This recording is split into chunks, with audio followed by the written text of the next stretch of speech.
Before you became famous for Ladli Foundation, who was actual Devendra Kumar? मुझे नहीं लगता कि मैं आज भी फेमस हूँ और आज भी मैं वही देवेंद्र हूँ जो ना जाने किस मंशा के साथ इस सेक्टर में आया।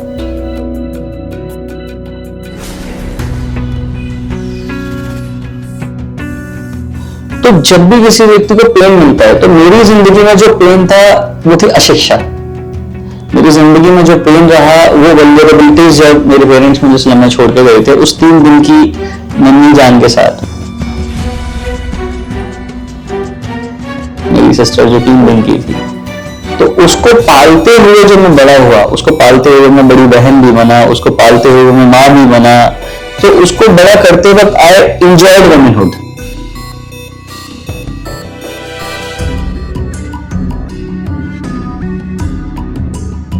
Number of time they used to beaten you और कोई आपके ऊपर कोई कंट्रोल तो था नहीं, पेरेंटल कंट्रोल तो था नहीं। सेक्रीफाइस हर वेडिंग, उन्होंने शादी नहीं की मुझे पालने के लिए और जिसके लिए उनको बहुत ज्यादा परेशानियों का सामना झेलना पड़ा। शादी नहीं की अदर ब्रदर्स से पालने के लिए और जिसके इस समाज में शादीशुदा नहीं रहने का डिसीजन भी तो एक बड़ा डिसीजन है ना। तो खासकर वो भी एक आदमी लेगा।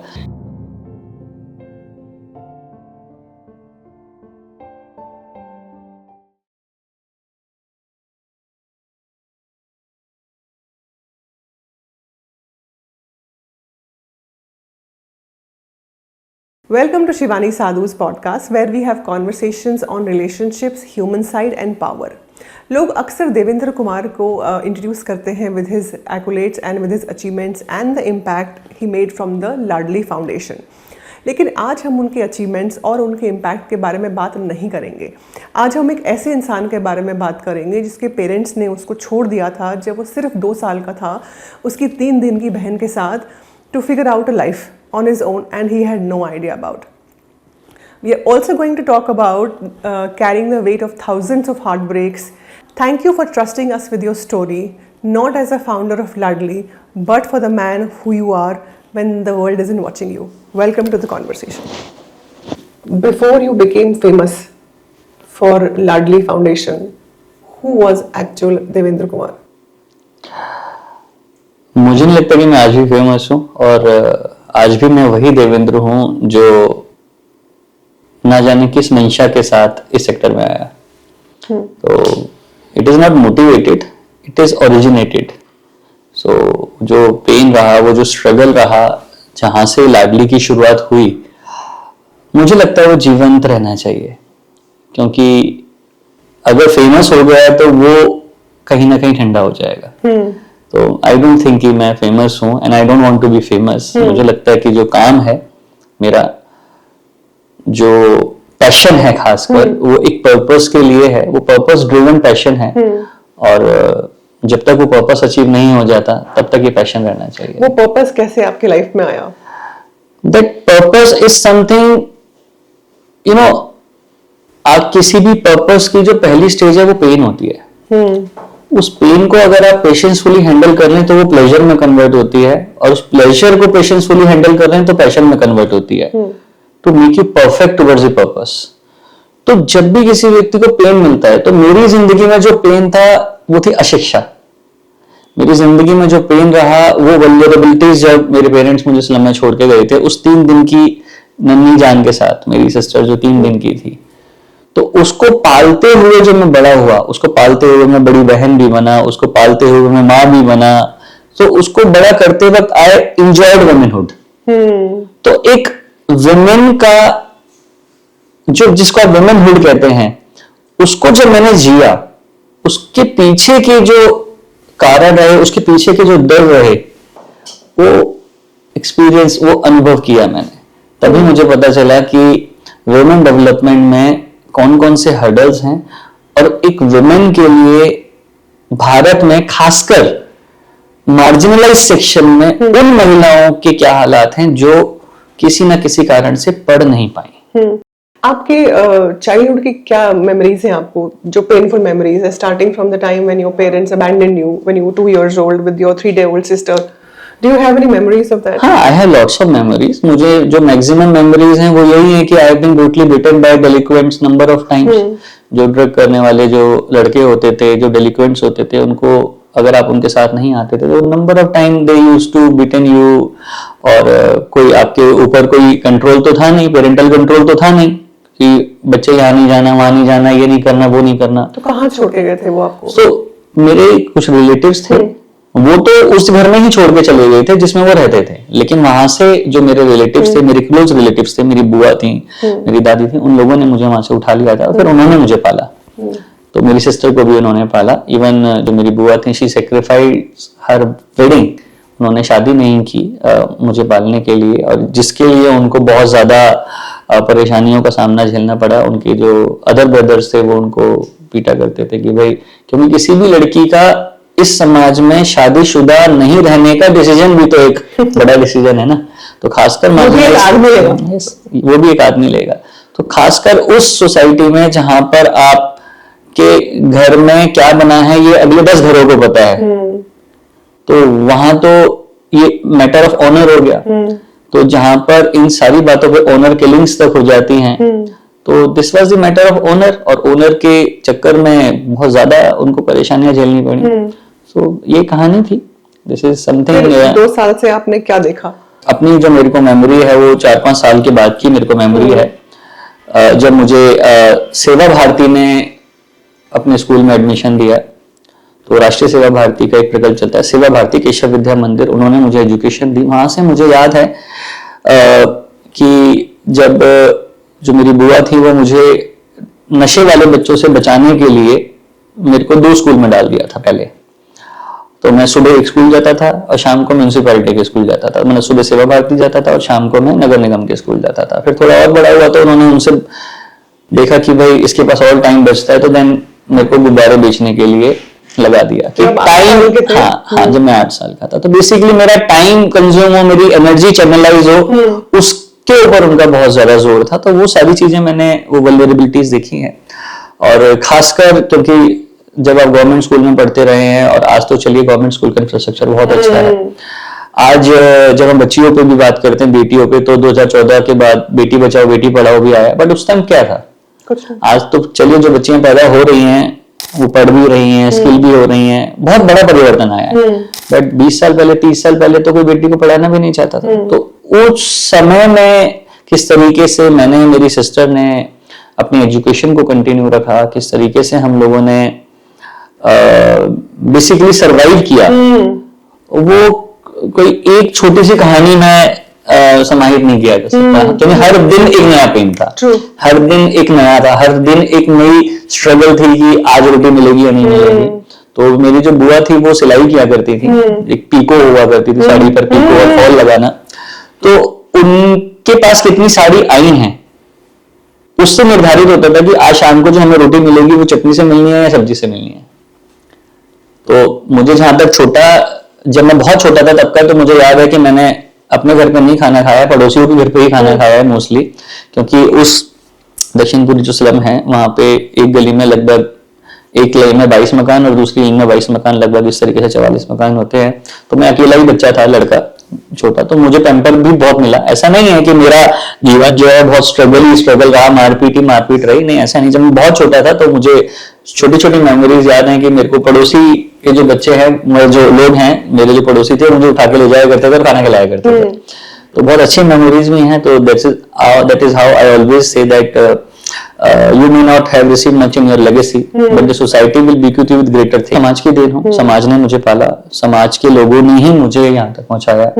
हर समय, हर पल कोई ना कोई एक व्यक्ति मेरे जीवन में ऐसा आया जिसने मुझे अगली सीढ़ी पर पहुंचाया। तो बहुत सारी घटनाएं, बहुत सारे लोग जीवन में आए। कोई ऐसा मोमेंट आपके बचपन में जो आपको याद है, which is especially painful, which kind of stands out for you कि हाँ, ये मेरे लिए डील ब्रेकर था? मुझे एक बार लगभग 12-13 लड़कों ने इकट्ठा होकर के मारा था, बहुत बुरी तरीके से मारा था। क्या उम्र रही थी आपकी उस टाइम? मैं उस वक्त 12 साल का रहा हूँगा, 11-12 साल का। और इतना ज्यादा मुझे बुरी तरीके से मारा था कि जब पुलिस मेरी स्टेटमेंट लेने आई थी तो मैंने पुलिस को मना कर दिया था कि नहीं, मेरी पिटाई ही नहीं हुई। मैं इतना डर गया था कि दोबारा ना हो। और उस घटना ने मुझे इसलिए हिला दिया कि मुझे बचाने कोई नहीं आया। तो वो पेन मेरे जीवन में लंबा चला, इन द सेंस कि वो जो शारीरिक पेन जो मुझे मिला था वो तो 6-7 दिन में चला गया था, कि मुझे जो मारा था, जो चोटें आई थी, वो सब तो हफ्ते 10 दिन की बात थी कि चला गया था। बट कुछ घाव ऐसे मेरे मन पे लग गए थे जो शायद से नहीं गए, और लंबे समय तक नहीं गए, बहुत लंबे समय तक नहीं गए, मैं कहता हूँ आज तक भी नहीं गए। वो शायद फ्यूल बने, वहां से फिर नई ऊर्जा उत्पन्न हुई कि उन्होंने मुझे मारा, वो ठीक है, लेकिन मुझे बचाने कोई क्यों नहीं आया। उस एपिसोड से आपको क्या मैसेज मिला? उस मैसेज से यही मैसेज मिला कि समाज में बहुत सारी विकृतियां हैं, और समाज की जो परिस्थितियां हैं, परिस्थितियों के कारण जो विकृतियां हैं, उनको वहीं रह करके और उन लोगों के बीच में काम करके ही ठीक किया जा सकता है। तो ये आपको तभी क्लियर हो गया था कि आपको क्या करना है? ये क्लियर तब नहीं हुआ था, लेकिन एक पैशन जागृत हो गया था। तो जब बहुत ज्यादा पिटा तो फिर उस पिटाई से क्योंकि बचने के लिए I started doing volunteering with Delhi police. तो मैं दिल्ली पुलिस इवनिंग आवर्स में जो है वॉलंटियरिंग कराया करती थी। मतलब कि वो जितने भी ऐसे बदमाश टाइप लड़के होते थे उनको एक जगह इकट्ठा करके और स्पोर्ट्स में एंगेज करना, ताकि वो नशा ना करें, क्राइम ना करें इवनिंग आवर्स में। तो मैं वहां पर, वो कबड्डी खिलाया करते थे और मैं वहां पर उनकी लेन बनाना, ग्राउंड साफ करना, ये वॉलंटियरिंग करना शुरू हो गया, सो दैट वहां पर मेरी जान पहचान हो जाए। तो मुझे जानेंगे तो मेरी पिटाई नहीं करेंगे। तो I wanted to be safe. Yeah, I wanted to be safe. तो I was searching for a safe space for myself. तो वो जो सर्च थी सेफ स्पेस की, वो वॉलंटियरिंग में कन्वर्ट हुई और वॉलंटियरिंग पैशन में कन्वर्ट हो गई। तो वहां से वो जो वॉलंटियरिंग थी, जो वॉलंटियरिंग का जो बीज था, वो रूपांतरित हुआ और वो आगे लेकर के गया। चाइल्डहुड की कोई ऐसी मेमोरी आपकी हो जो आपको आज भी ड्राइव करती है, जो आप कर रहे हैं? Number of vicious circle happened in my life. मुझे बहुत बचपन में, मतलब बहुत बचपन नहीं कहूंगा उसको, वो एक अच्छी एज थी, मतलब 20 साल का हो गया था। बट उस एक घटना ने मुझे ये बता दिया कि ईश्वर है, और उस एक घटना ने ये बता दिया कि जीवन में जिस चीज को आप छोड़ते हैं वो आपके जीवन में मल्टीप्लाई होकर वापस आती है। तो मुझे याद है,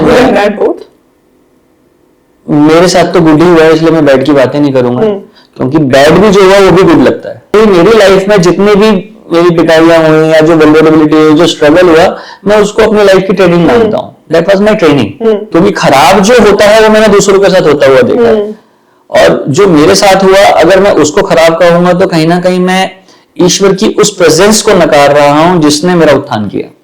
क्या देखा आपने? What did your eyes see? तो मुझे बहुत अच्छे से याद है, मैं 12-13 साल की उम्र में डॉक्टर के यहाँ कंपाउंड्री करना शुरू हो गया था, और उन्हीं डॉक्टर के यहाँ पर क्लिनिक पर 250 रुपए में काम किया करता था।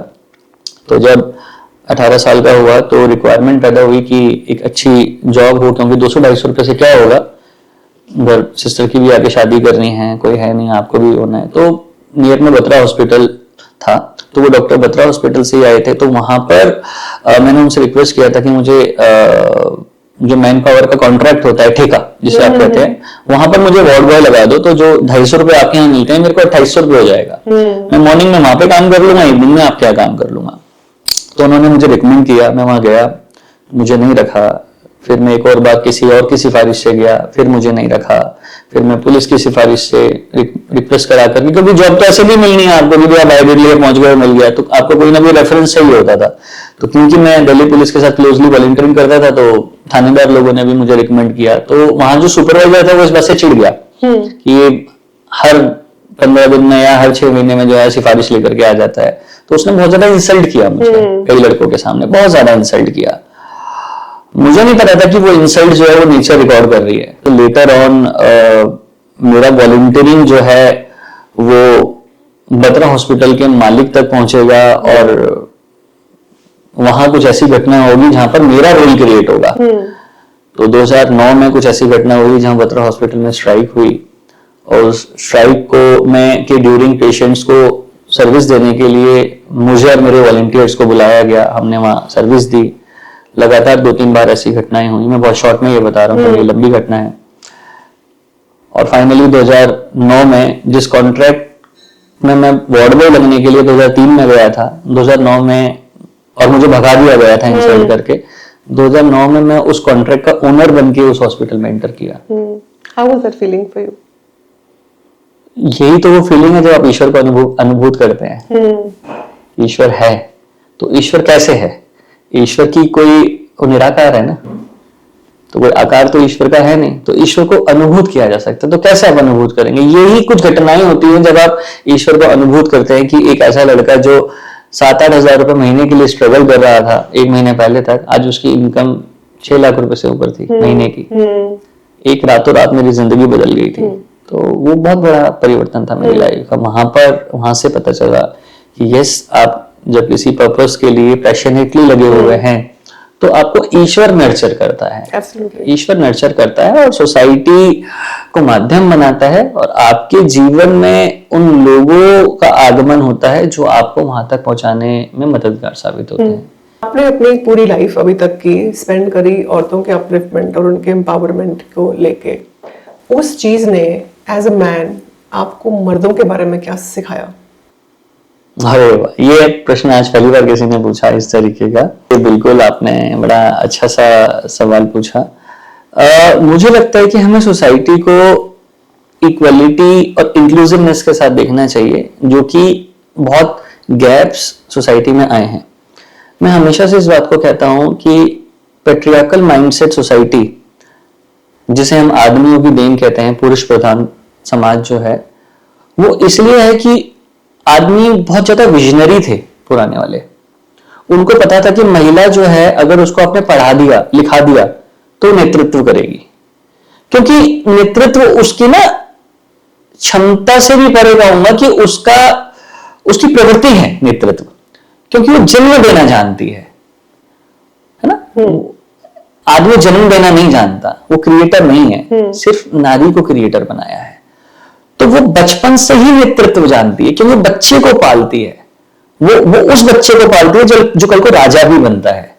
वो उस बच्चे को पालती है जो कल को विश्वगुरु भी बनता है। वो उस बच्चे को पालती है जो प्रधानमंत्री भी बनता है।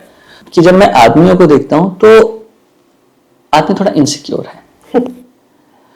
वो इनसिक्योरिटी इस बात को लेकर के है क्योंकि वो जानता है कि भाई, अच्छा, एक होता है जानना, एक होता है मानना। तो पेट्रियार्कल माइंडसेट सोसाइटी जो है वो मानने नहीं देती है, मानने नहीं देती है ना। जानता तो मैं भी जानता हूं कि मैं क्या हूं, मेरी क्षमता क्या है, लेकिन मानने नहीं देती लोगों better in any way for everything. तो वो क्यों है? क्योंकि उसको नेचर ने वैसा बनाया है उसमें, और दोनों को अलग बनाया है, बराबरी से चलेगा।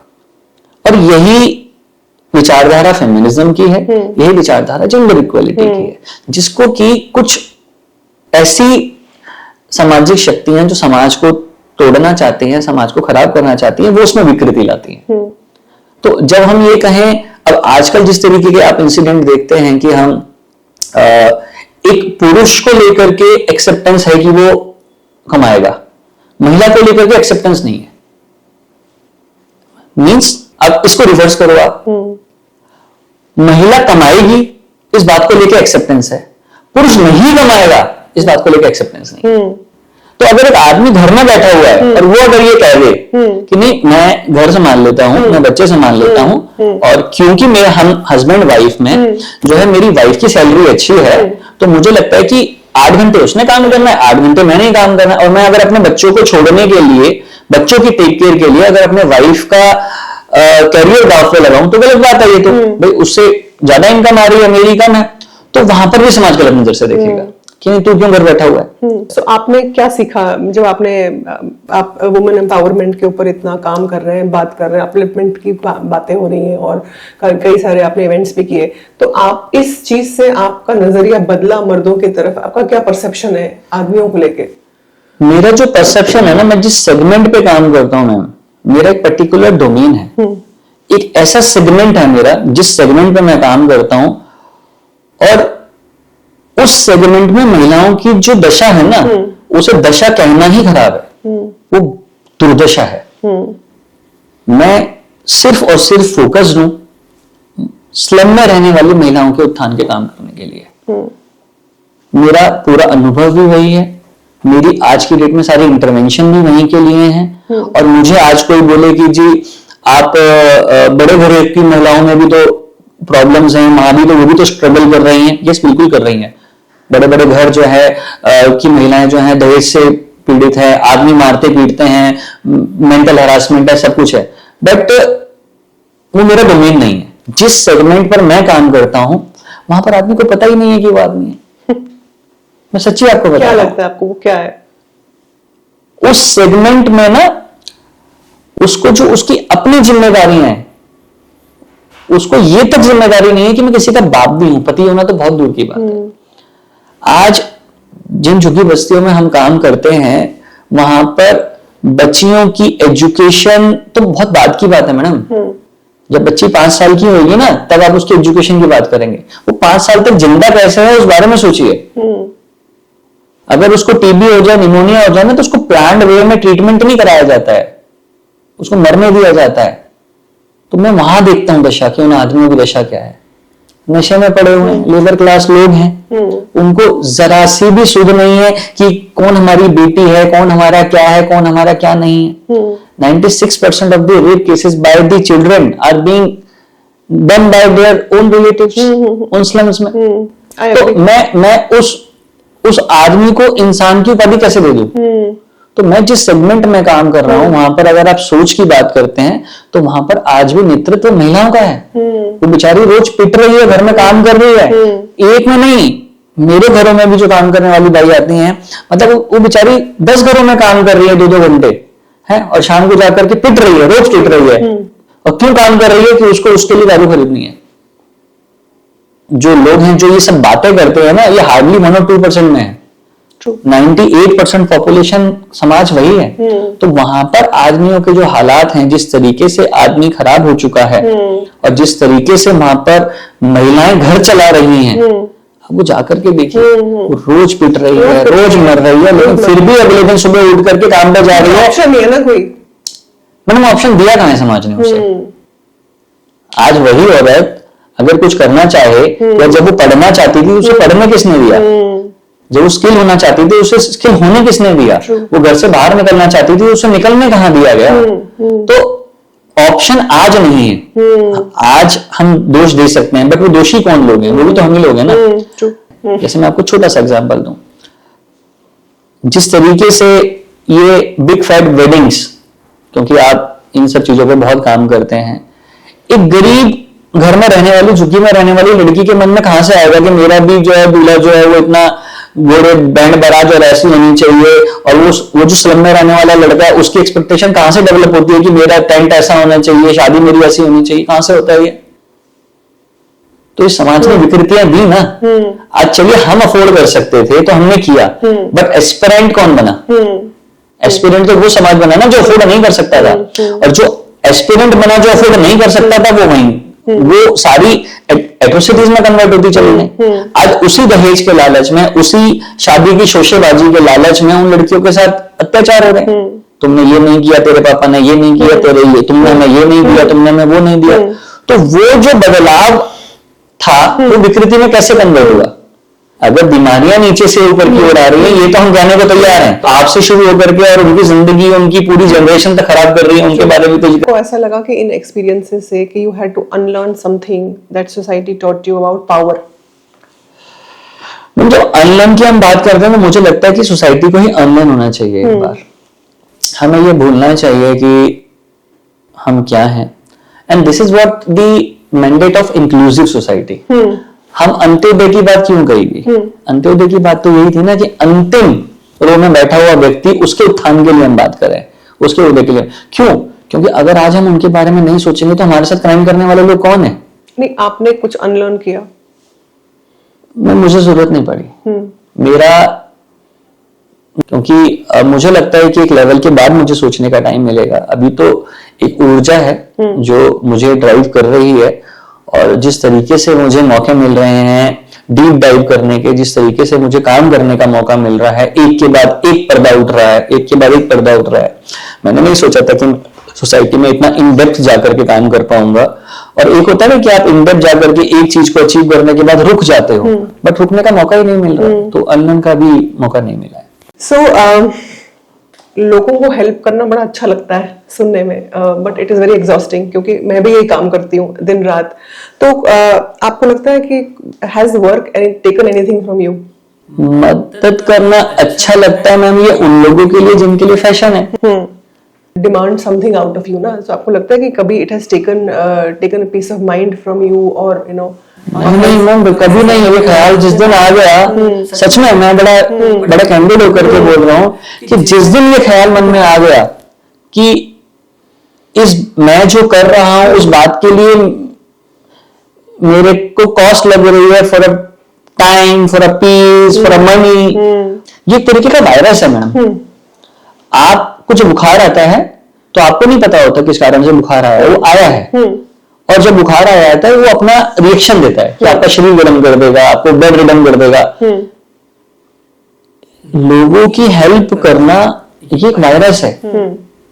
जब आपके अंदर ये वायरस चैतन्य होता है ना, तभी आप इसके लिए दिल से तैयार हो पाते हैं। अदरवाइज तो लोग आते हैं, फोटो खिंचाते हैं, चले जाते हैं। मेरे पास बहुत सारे लोग आते हैं, वो दोबारा नजर नहीं आते हैं।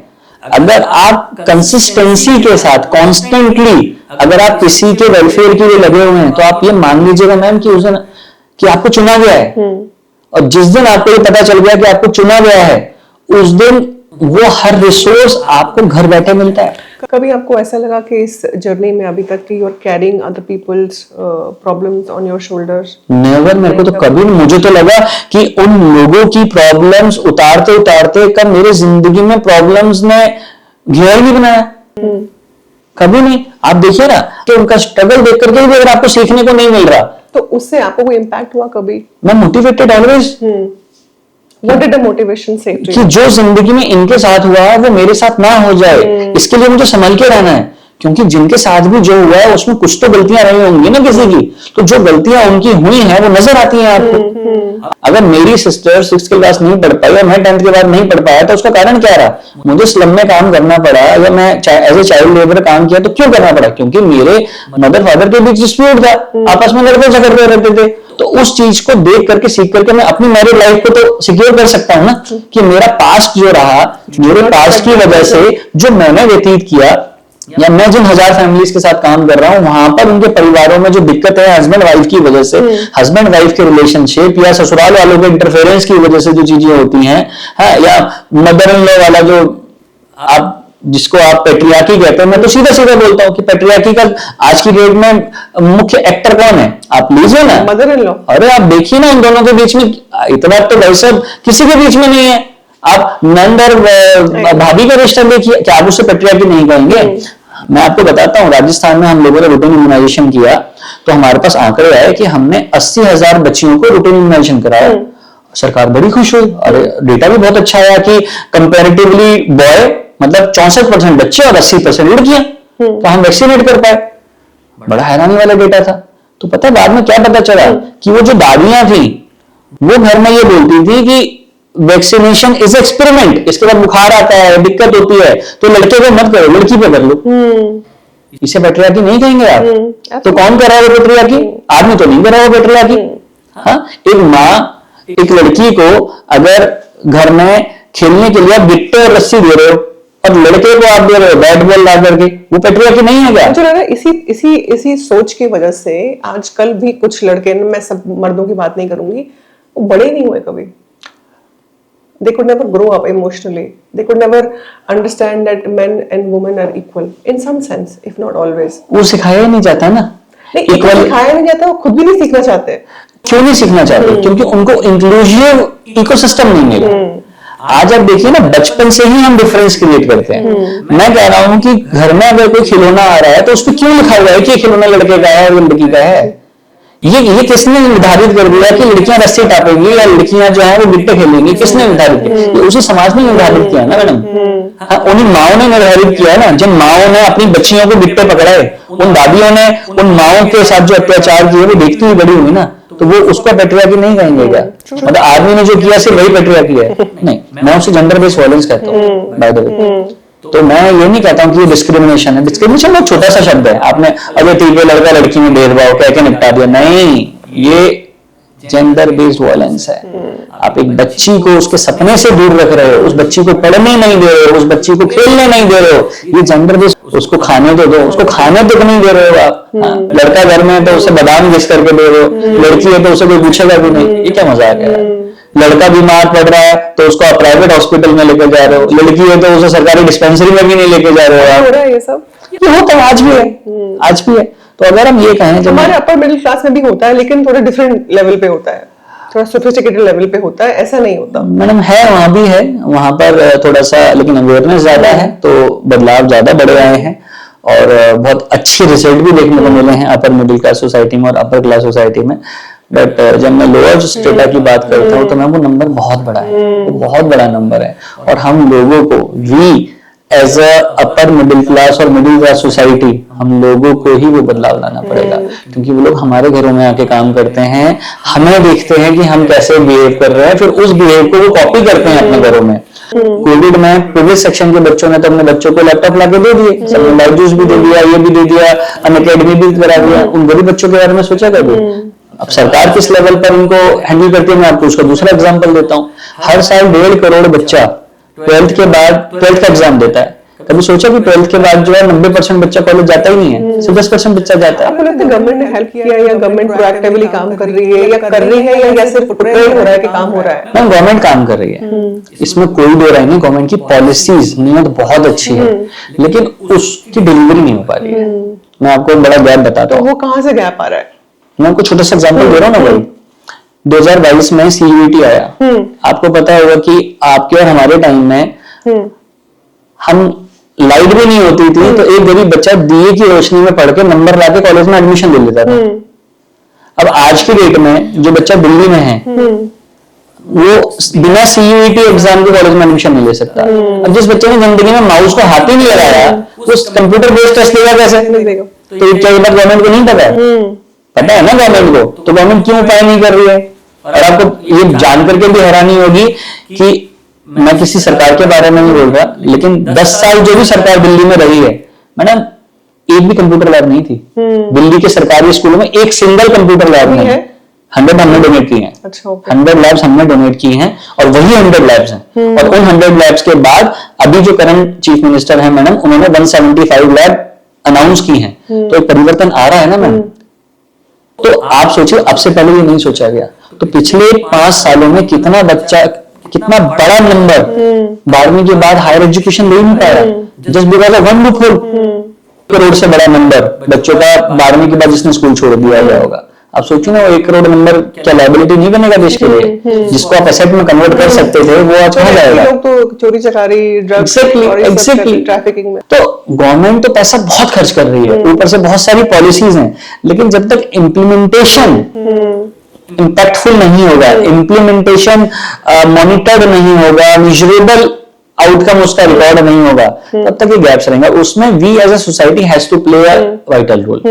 कभी आपको ऐसा लगा कि you want to give up, not as a bad day but as a bad moment, कि बस अब मैं और नहीं कर सकती? बहुत अट्रैक्ट करते हैं आपको, बहुत अच्छे अच्छे डायवर्जन्स आते हैं, बहुत अच्छे अच्छे ऑफर्स आपको आते हैं कि आप बिजनेस अपॉर्चुनिटीज में, क्योंकि आपका नेटवर्क बन चुका है, आपकी क्रेडेंशियल्स बन चुके हैं, तो उन क्रेडेंशियल्स को सोसाइटी इनकैश करना चाहती है।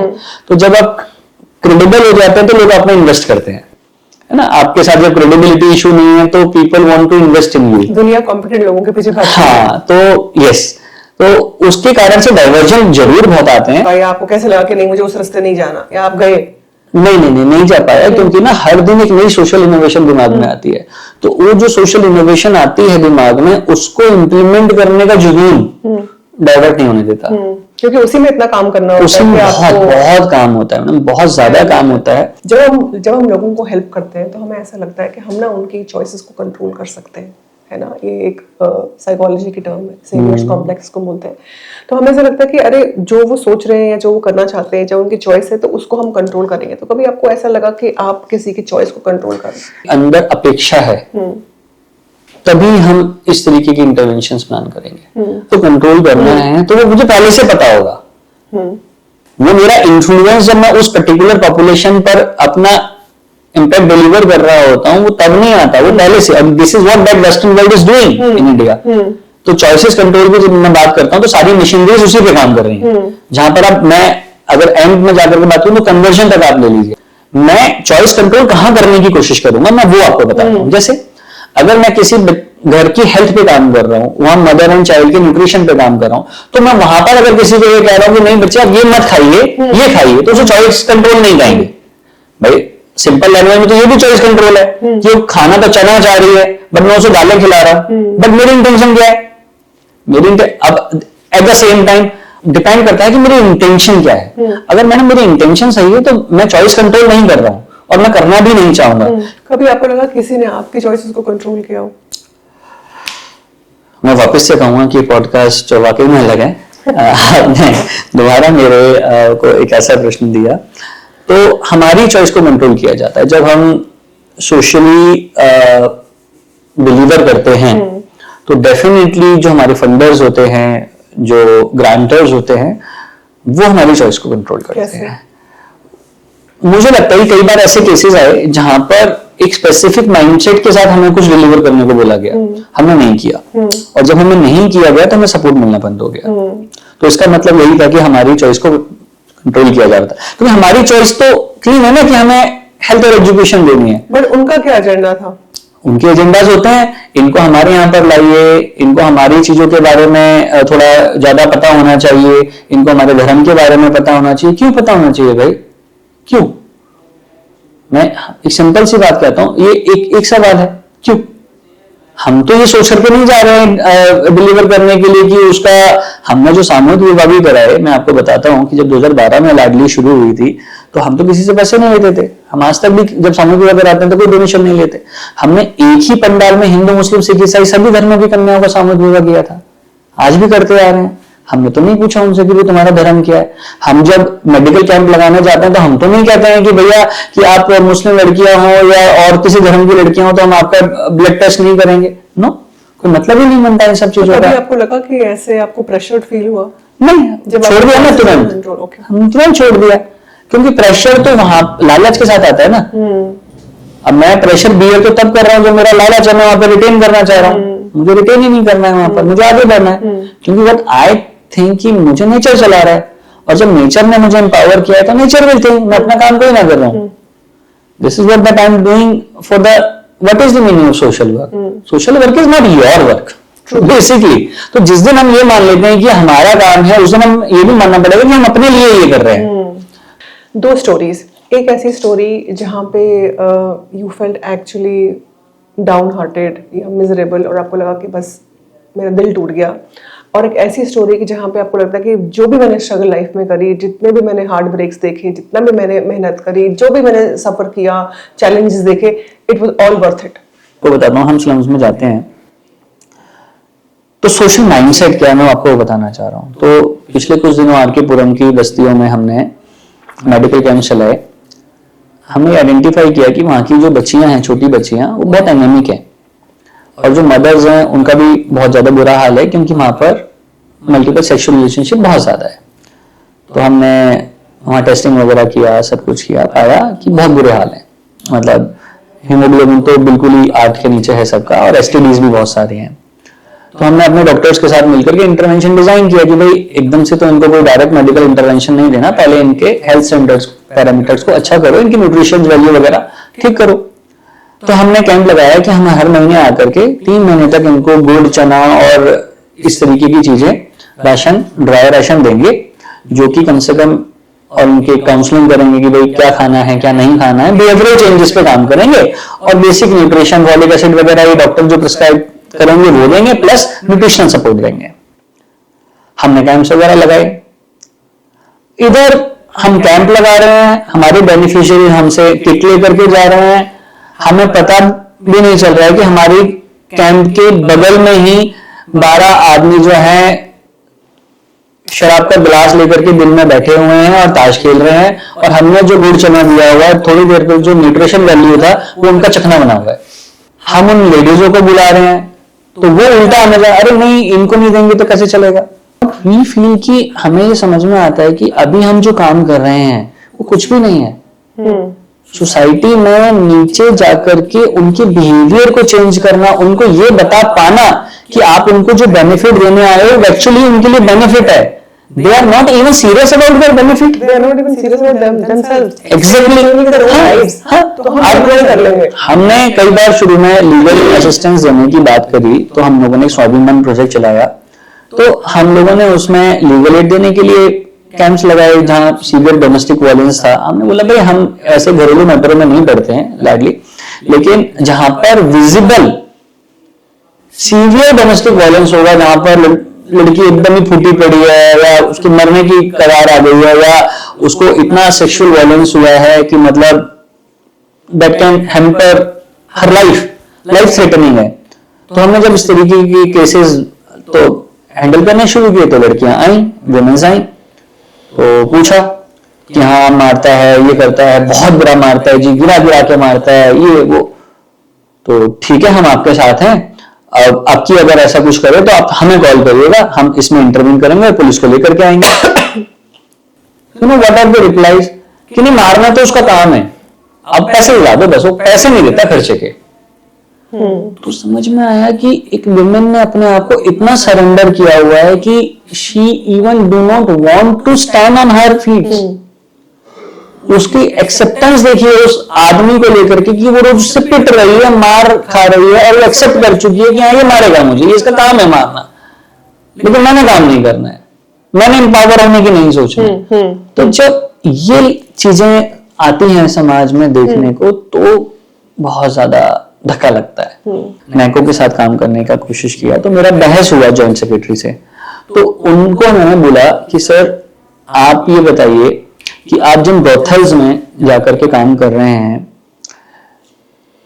We really appreciate your work कि आप इतना इंटेंसिवली जो है रिपीटेड इंटरवेंशन यहां पर करते हैं, बट जो काम यहां पर खुले में हो रहा है वो काम दिल्ली, देश, पूरे देश में आप जाइए, जितनी भी बस्तियां हैं हाईली पॉपुलेटेड, जो हाई डेंस पॉपुलेटेड जो बस्तियां हैं, उन हर बस्तियों में वही हाल है. तो यहां तो आप HIV को कंट्रोल कर लेते हो कि भाई फोकस्ड एरिया है, बट वो जो लीकेज वहां पर है, यहाँ तो बूंद बूंद एक ही नल से टपक रहा है, वहां तो हजारों नल खुले पड़े. तो उन्होंने बोला नहीं यार, ये ना हम लोग बहुत फोकस इंटरवेंशन करते हैं, वो हमारा डोमेन नहीं है. मैंने सर आपका डोमेन नहीं है तो किसका डोमेन है? अगर आप टारगेटेड पॉपुलेशन को रिवेंट नहीं करोगे टारगेट एरिया को, तो कौन करेगा? क्योंकि नहीं यार हम लोग सिर्फ रेड लाइट एरियाज में काम करते हैं. तो मेरी उनसे बहस हुई. मैंने उनको बोला sir what does it mean the red light area? आप ये कहना चाह रहे हो कि आप अपनी नोट शीट पर ये लिख रहे हो कि हम ये एक्टिविटी जीबी रोड में कर रहे हैं क्योंकि जीबी रोड एक रेड लाइट एरिया है? मैंने सर आप गलत कह रहे हो, क्योंकि अगर आप अपने कागज पे, भारत सरकार के कागज पे लिख रहे हो ना कि जीबी रोड एक रेड लाइट एरिया है, तो इसका मतलब ये है कि आप मान रहे हो कि यहाँ पर फ्लैश ट्रेड हो रहा है, सेक्स वर्क हो रहा है. इसका मतलब, and it is not legal in India. तो आप किसी इलीगल चीज पे कैसे काम कर रहे हो? आप इतना कह लीजिए कि यहाँ पर भी होता है, अब ये कैसे कह सकते हो कि वहां हम काम नहीं करेंगे, यहीं हम काम करेंगे? तो आप एक लौता डिपार्टमेंट हो जो इस विषय के लिए बनाया गया है, और वो डिपार्टमेंट ही ये कह देगा कि नहीं जी मेरा तो पर्टिकुलर डोमेन जो है मैं इस बेडरूम में काम करूंगा और घर की लॉबी में काम नहीं करूंगा. ये क्या मजाक है भाई? ऐसा मोमेंट जहां पे आपको लगा कि नहीं, जो भी मेरी स्ट्रगल्स है, जो भी मेरे चैलेंजेस हैं, it is all worth it? Ma'am बहुत सारे ऐसे मोमेंट हैं. अभी खासकर जब हम लोगों ने देखा कि कोविड के बाद बहुत बड़ा बदलाव आया, और एक साथ हमने देखा कि वहां पर हमने 250 ऐसी बच्चियों को अडॉप्ट किया जिन्होंने अपने both the parents they have lost during the Covid. और मुझे विशेष कृपा मिली स्वामी अवधेशानंद गिरी जी की, कि उनके सहयोग से हमने ऐसी 250 बच्चियों को गोद लिया और उनकी हेल्थ और उनके एजुकेशन का सरोकार रखा, और ऐसे 250 लोगों को चुना जिन्होंने अगले 9 साल तक के लिए उनकी रिस्पॉन्सिबिलिटी ली. उनमें से कई बच्चियां आज बहुत अच्छा कर रही हैं. कई बच्चियां जो लाडली में एज ए बेनिफिशियरी आई थी, वो आज लाडली के ओनर बोर्ड में हैं. और बहुत से ऐसे बच्चियां रही जो ऑक्सफोर्ड तक गई. अच्छा. हमारी बेनिफिशियरीज, मतलब नहीं सोचा था कि एक बंदा जो खुद 10th के बाद स्कूल नहीं जा पाया, और ईश्वर ने उसे माध्यम बनाया कि वो हजारों बच्चियों को कॉलेज भेज पा रहा है, या उनकी जिंदगी में बड़े बदलाव में थोड़ा सा भी कंट्रीब्यूट कर पा रहा है, तो ये उस लेवल का सेटिस्फेक्शन देती है मैम, मतलब बहुत ही ज्यादा होता है। और वही फ्यूल है कि मैं कंटिन्यू कर पा रहा हूँ और कंटिन्यू कर पाता हूँ। अदरवाइज तो डेली लेवल पे चैलेंजेस हैं। हम जब भी काम करने जाते हैं तो गवर्नमेंट से बहुत चैलेंजेस होते हैं। हम जिस गवर्नमेंट को सपोर्ट करने जाते हैं वहीं से हम लोगों को बहुत ज्यादा खाने को मिलती है कि हमें जिन स्कूलों में हम अच्छा करना चाहते हैं वहाँ के प्रिंसिपल स्कूल्स हमें सपोर्ट नहीं करते हैं, तो बहुत ज्यादा नेगेटिविटी आती है कि अरे यार आप तो, वो लोग तो तनख्वाह भी ले रहे हैं, आप तो तनख्वाह भी नहीं ले रहे, बाहर से ही अपना सब कुछ ला करके लोगों से सामान इकट्ठा करके बच्चों की एम्पावरमेंट के लिए आप दे रहे हो और वो लोग यूज भी नहीं करना चाहते हैं। जैसे मैं कुछ ऐसे स्कूल्स हमारे हैं 100 में से जहाँ पर प्रिंसिपल जो है वो लैब्स को बंद करके रखते हैं, हमारी लगाई हुई लैब्स को, तो बड़ा बुरा क्यों कि मुझे उनको एक्स्ट्रा काम करना पड़ेगा। तो ठीक है, मतलब इस तरीके के भी चैलेंजेस आते हैं, नेगेटिविटी बहुत सारी फेस करने को मिलती है, लेकिन ये जो फ्यूल है ये फ्यूल उस नेगेटिविटी को आउट कर देता है। तो लोगों को लगता है कि एनजीओ चलाने का मतलब है कि happy smiles and all the good things, but what is the ugly side of running an NGO which people don't talk about on camera? NGO चलाना मैडम एक पैशन के बजाय एक फैशन बन चुका है। तो जब से ये फैशन बना है ना, तब से इसमें बहुत सारी विकृतियां आनी शुरू हो गई हैं। क्योंकि ना जैसे बॉलीवुड में ग्लैमर है वैसे ही एनजीओ सेक्टर में भी ग्लैमर है। लोग आपको अच्छा मानते हैं या लोगों के सामने अपने आप को अच्छा मनवाना, दिखाना। Even though Bollywood celebrities are doing social work now just for their image building. तो सोशल वर्क और ये NGO sector is a good tool to have an brand building. तो उस ब्रांड बिल्डिंग की नीयत से लोगों ने यहाँ पर आकर के बहुत रायता फैलाया है। तो काम उन्होंने कुछ करना नहीं है, सिर्फ फोटो खिंचानी है। एंड मैं आप बताऊं आपको कि मेरे पास इतनी एक्टिविटीज हम लोगों की डेली रहती हैं, हर एक्टिविटी के लिए किसी ना किसी का कॉल हमारे को है कि हम आएंगे और हम जो है ये करेंगे वो करेंगे और ये दे देंगे, और कुछ नहीं करना, सिर्फ फोटो खिंचानी है। क्योंकि उस फोटो को जो है अपनी किटीज में शेयर करना है। आज तो मैं यहाँ गई, मैंने ये किया। अपने आप जिस सोसाइटी में रह रहे हैं वहां गार्ड है, वहां पर इलेक्ट्रिशियन है, वहां माली है, आपके घर में काम करने वाला व्यक्ति है, आप उनके बच्चों के लिए वेलफेयर कर दीजिए। एब्सोल्युटली। हाँ, charity begins at home. Charity begins at home.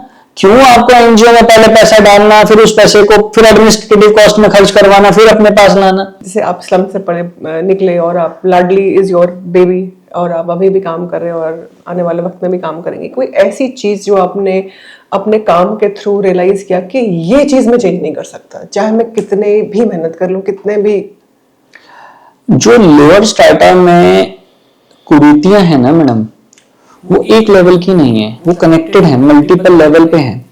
तो मैं ये नहीं कहता कि मैं उनको ठीक नहीं कर सकता, बट मैं ये जरूर कह सकता हूँ उसके लिए जितना समय चाहिए शायद मैं उतनी जिंदा न रहूं। जनरेशन गैप्स हैं बहुत सारे। जब मैं हमेशा कहता हूं एक बात को कि the women empowerment is not about कि आप किसी लड़की को स्किल कर रहे हो या एजुकेशन दे रहे हो। No, women empowerment is till the time you will not change the mindset of the people about women, you can not achieve women empowerment. Sometimes women also don't want to change. वही तो झगड़ा है सारा का सारा, वही तो झगड़ा है आज की डेट में। अगर आपसे, चलिए मैं इतना अच्छी खुल के बात कर रहा हूं, लेकिन मुझे बताइए ना आज की डेट में घर में एक वुमेन की दुश्मन का दुश्मन आदमी है या एक औरत ज्यादा है? तो बताइए, तो मैं कैसे लड़ूं? अब मैं उनका पेरेंट तो नहीं हूं।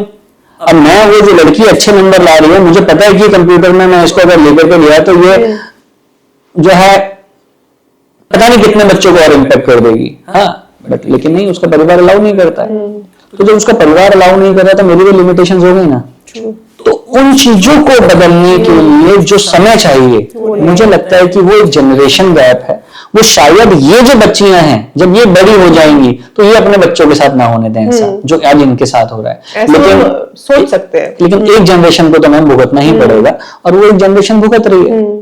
So this is what that मेरी ये लिमिटेशन है कि मैं एक बच्ची को अगर 12वीं तक भी ले आया तो मैं उसमें ही अपने आप को धन्य मानता हूं, क्योंकि उसके बाद में जबरदस्ती तो नहीं कर सकता ना।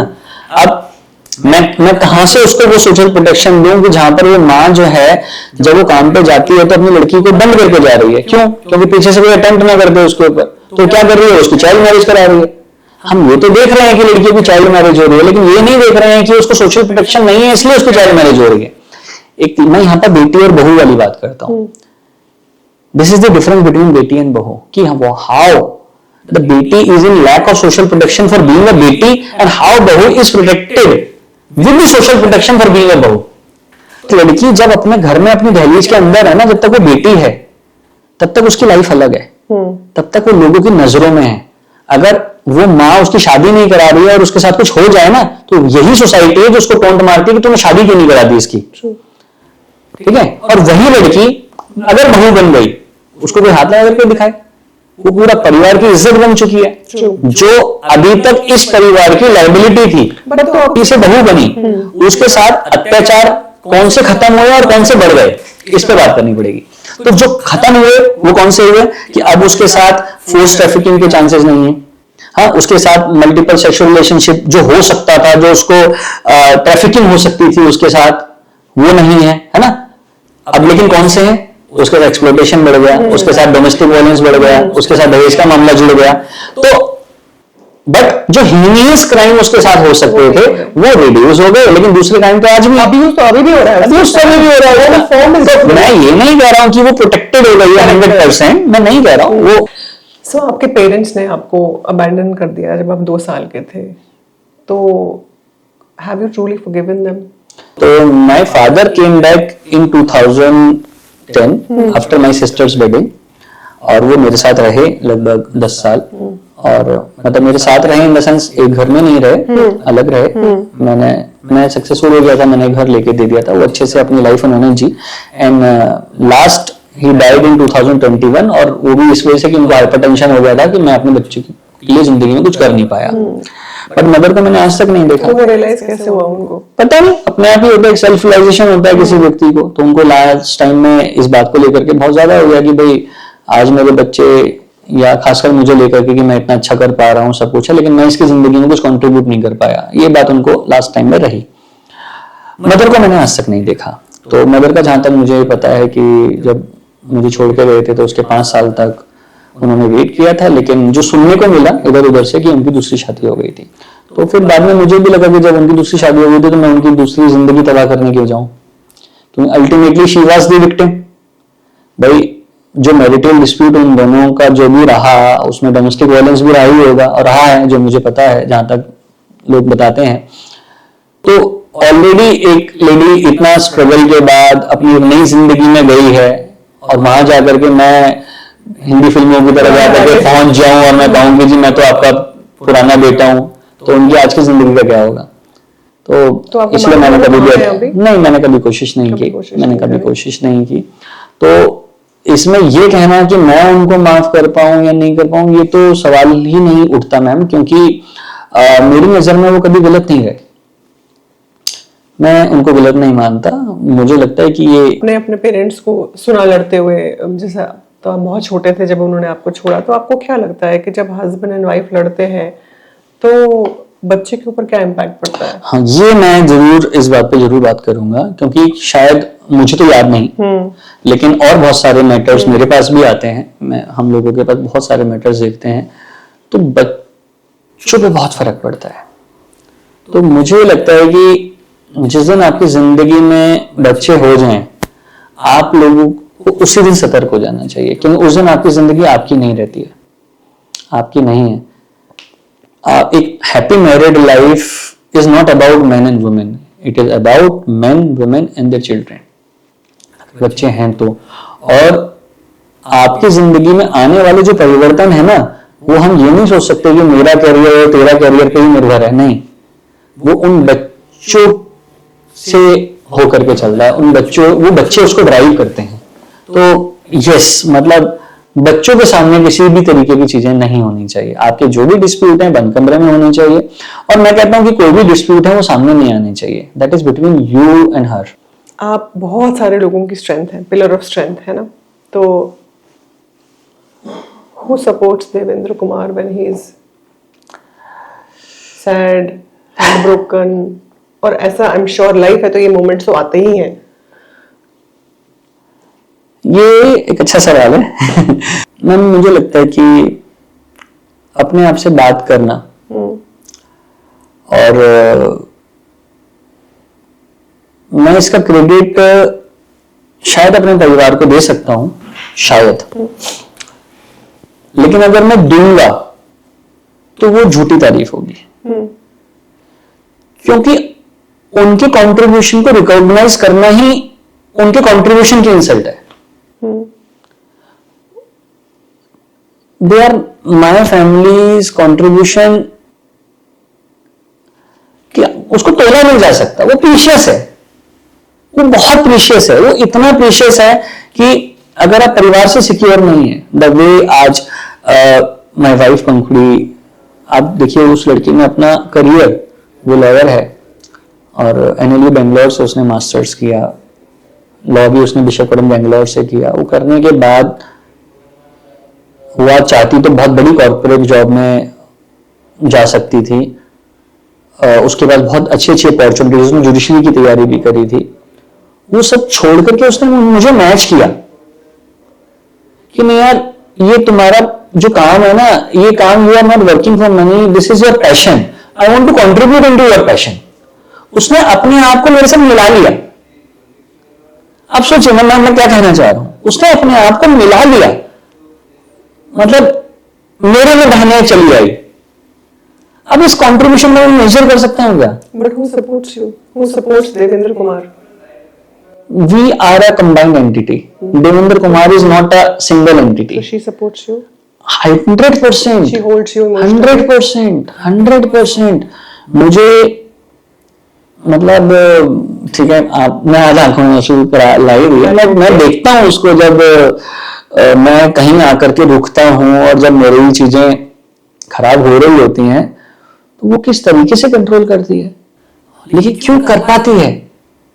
वो कंट्रोल नहीं कर पाती अगर वो मेरे से अलग होती तो।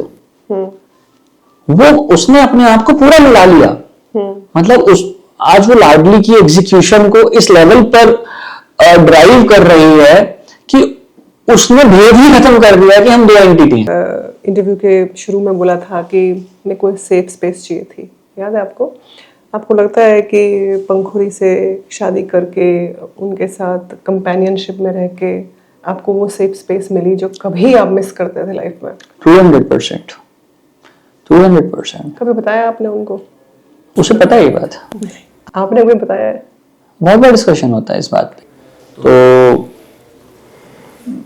मेरी जो ग्रैंड मदर थी जिन्होंने मुझे पाला, वो लास्ट स्टेज पे थी और उस वक्त मुझे दौर याद है, मैं क्योंकि मैं बनिया कम्युनिटी से हूँ, तो उस वक्त मुझे नेशनल अवार्ड मिला था गवर्नमेंट ऑफ इंडिया से 2014 में। मैं बहुत हाईलाइटेड हो रखा था उस वक्त मीडिया में, हर जगह बड़ा अच्छा नाम चल रहा था। And the same year government has send me by making me a leader of 200 youths का एक डेलीगेशन चाइना गया था, तो वहां पर मुझे मैं और हाईलाइट हो गया था। अब ऐसे टाइम पर एक ऐसा परिवार, पंखुड़ी के father came in my life by searching me, he was finding boy for her girl. तो उनके घर में ऑलरेडी जो दामाद हैं, वो जॉइंट फैमिली हैं, उनके 4 और दामाद हैं। तो अगर मैं आपको बताऊंगा तो आप हैरान हो जाओगे। मैं कोई बिल्कुल कोई ज्यादा कमाने वाला नहीं था, ठीक है, बत्रा हॉस्पिटल से इनकम आ रही थी, बट कोई बहुत ज्यादा एफुलेंट क्लास नहीं। मैं रेंट पे रहता था ग्रेटर कैलाश में। And they are industrial family, वो मुरादाबाद की एक रिचेस्ट इंडस्ट्रियल फैमिली है, और जिसमें 2 दामाद उत्तराखंड राज्य के टॉप नॉच बिजनेसमैन हैं और 2 ब्यूरोक्रेट हैं, एक IAS हैं, एक IRS हैं, सीनियर ऑफिसर्स हैं। मैं कहीं भी नहीं टिकता उन लोगों के आगे। एंड द वे, मतलब उनसे मेरा संवाद हुआ, द वे ही लाइक्ड मी, बात आगे बढ़ी, पंखुड़ी के साथ कन्वर्सेशन हुई। पंखुड़ी ने पूरा 1.25 साल लिया इस बात को लेकर के कि ऐसा कैसे हो सकता है कि मेरे पेरेंट्स किसी व्यक्ति को इतना ज्यादा पसंद कर रहे हैं कि मतलब कि, तो मैं कोई अपनी वो नहीं कर रहा हूँ, एक कॉम्बिनेशन बनने वाली बात है कि उनके फादर साहब की ऐसी अंडरस्टैंडिंग थी कि एक मैं अपनी बेटी के लिए, क्योंकि कोई भी फादर अपनी बेटी के लिए जो सोचता है उससे ज्यादा पवित्र कुछ नहीं हो सकता। उससे ज्यादा बेस्ट कुछ नहीं हो सकता। तो जो उनका स्टैंड था मेरे लिए अपने परिवार में, उसने मुझे हिला दिया। यार मतलब क्या, मतलब ऐसा तेरे अंदर क्या है भाई कि मतलब कि कोई व्यक्ति अपने बेटी से लड़ाई कर रहा है कि नहीं लड़का यही अच्छा है, तो वहां पर आपकी मोरल रिस्पॉन्सिबिलिटीज बहुत बढ़ जाती हैं। आपको फिर लाइफ टाइम वो डिलीवर करना होता है, बहुत डिलीवर करना होता है। तो मुझे वहां रियलाइज हुआ कि नहीं, आई शुड गेट मैरिड, क्योंकि मेरी दादी वॉज ऑन लास्ट स्टेज और उनका बहुत था कि ये है वो है। तो फाइनली वो पंखुड़ी से मिलके गई, शादी नहीं हुई थी मेरी, बट वो मिलके गई। तो and I am very happy with my marriage. मतलब मुझे आज भी वो परिवार की भी बात करूँ और पंखुड़ी का जहां तक बात करूँ, पंखुड़ी इज माइन। मतलब वो वहां से आने के बाद भी उसने जिस तरीके से मेरा परिवार, मैं यहाँ पर झूठा क्रेडिट नहीं लेना चाहूंगा, नहीं, मैं I don't want to take credit कि मैंने कोई ऊपर, क्योंकि उसके लिए नीचे आने वाली बात थी, मेरे लिए ऊपर जाने वाली बात थी। वो नीचे आई, उसने नीचे आकर के कंट्रीब्यूट किया। तो ये क्रेडिट 100% उसका है, इसमें मैं झूठा क्रेडिट नहीं लेना चाहूंगा, नहीं, बनता नहीं है। कैसा फील कर रहे हैं आप? प्राउड फील करता हूँ। अभी कैसा शेयर करके कैसा फील कर रहे हैं? ऑब्वियसली अच्छा फील कर रहा हूँ। Yes, she is the strength, she is the strength. Okay, लेकिन लाडली की पहचान आप है? नहीं, मैं लाडली की पहचान कभी नहीं हो सकता, मैं इतना बड़ा नहीं हूँ। लाडली क्या है? लाडली एक कॉज है जिसको लेकर के हम चले हैं, और उस कॉज में निहित एक पैशन है जिसको कोई ड्राइव कर रहा है। वो कौन ड्राइव कर रहा है? वो ये कहना कि वो देवेंद्र ड्राइव कर रहा है, वो झूठ है, बिल्कुल झूठ है। I am just an executive, not more than that. मैं वो मशीन हूं जिसको तेल ना मिले तो आज ही बंद हो जाए। एक गाड़ी, आप रास्ते में तेल खत्म, गाड़ी में खड़ी हो जाएगी। I am just like that, I am just an objective, इससे ज्यादा कुछ नहीं हो। तो वो जो चलाने वाला है और वो जो फोर्स है, वो जो फ्यूल है, वो मैटर करता है। तो अगर ये चला गया, मतलब ये ना हो, तो आज की डेट में फर्क नहीं पड़ता। बट आपने क्योंकि प्रीवियसली पूछा है कि अगर वो सब कुछ आप निकाल दो, तो शायद अगेन से मैं वही एक स्लम्बर, एक गुमराह लड़का जिसके पास ना दशा है ना दिशा है। सिंपल, क्या होगा क्या नहीं होगा कुछ नहीं, फिर एक नए रास्ते। बट यस, आज की डेट में लाडली मेरी पहचान है। मतलब मैं लाडली की वजह से, लाडली के कंट्रीब्यूशन की वजह से मुझे जाना जाता है। मुझे निजी तौर पर कोई नहीं जानता और मैंने इतना मौका भी नहीं दिया किसी को, इतना मौका मिला भी नहीं। But yes, I am all about Ladli. कोई ऐसा एक मैसेज जो आप यूथ को देना चाहते हैं? बिकॉज जब हम चेंज की बात करते हैं, हम अगर मर्दों को चेंज करने की बात करते हैं तो औरत नहीं चेंज होने देती, औरतों को चेंज करने की बात करते हैं वो तो खुद ही नहीं चेंज होना चाहती। तो एक मैसेज जो आप मर्दों को देना चाहते हैं एक चेंज के लिए, और एक मैसेज एक औरतों को देना चाहते हैं चेंज होने के लिए, बिकॉज दोनों को चेंज होने की जरूरत है at the same time. Stop comparing. आप कभी कंपेयर मत करिए। आपको कंपेयर करना ही है ना, अगर आपके अंदर इतना ही बड़ा वायरस है जिसे हम हिंदी में कीड़ा बोलते हैं कंपेयर करने का, तो अपने आप से कंपेयर करिए। That's it. This is not. But thank you so much for being a part of this conversation. I told you this will not be about Ladli. Thank you so much. But thank you so much for being here.